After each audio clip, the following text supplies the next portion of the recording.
Caio, suas primeiras considerações, então, por favor.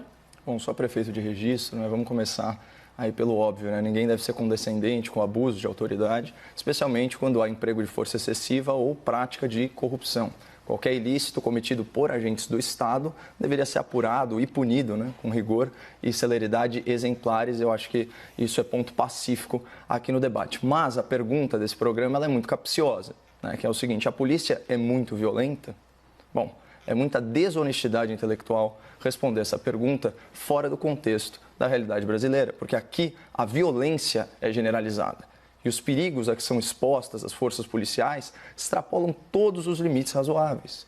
Em outras palavras, ser policial no Brasil é praticamente ser um super-humano.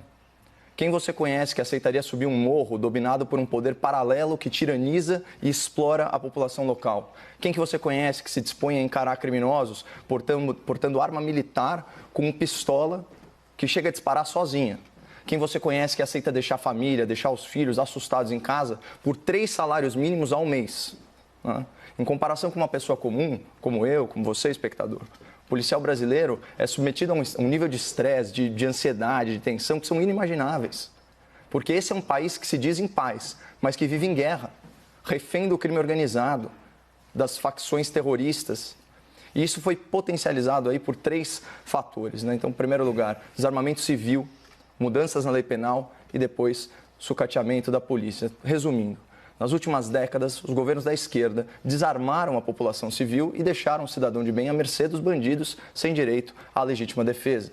Paralelamente, com o intuito de blindar grandes corruptos, as elites engravatadas na advocacia e na magistratura criaram brechas processuais e reinterpretaram a legislação para abrandar a punição de criminosos e livrá-los da cadeia.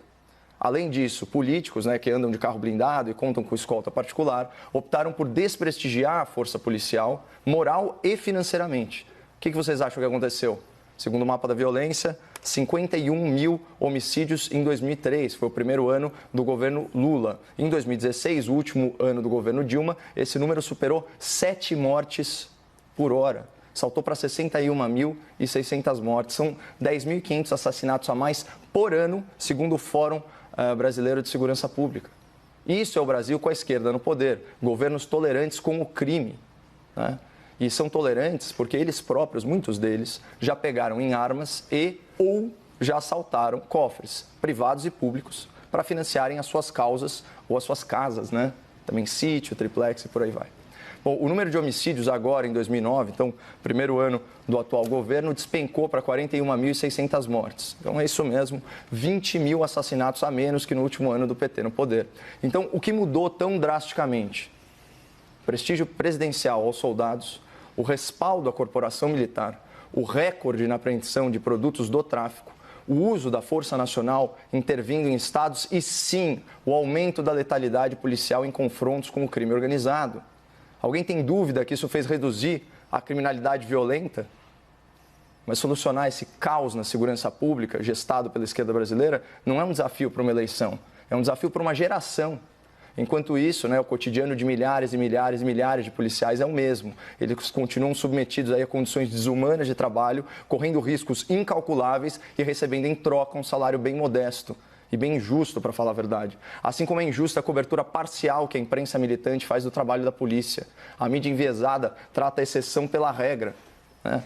Como eu posso generalizar que a polícia é violenta se apenas uma ínfima minoria se comporta assim? Se eu vier aqui falar que o Congresso de ontem era comprado ou que o STF de hoje é um tribunal autoritário, na hora eu vou ser acusado de generalização, né? Só que reparem que o percentual de políticos corruptos no Congresso ou de ministros arbitrários no STF é muito, mas muito maior que o percentual de policiais que cometeram algum tipo de violência com a população de bem. Então, para fechar, vamos voltar à pergunta do debate. A polícia no Brasil é muito violenta?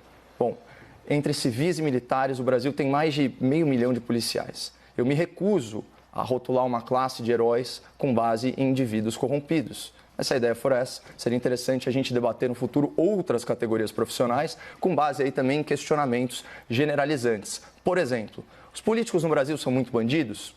O STF é muito autoritário? Ou quem sabe, o jornalismo brasileiro é muito enviesado? Fica aí como sugestão.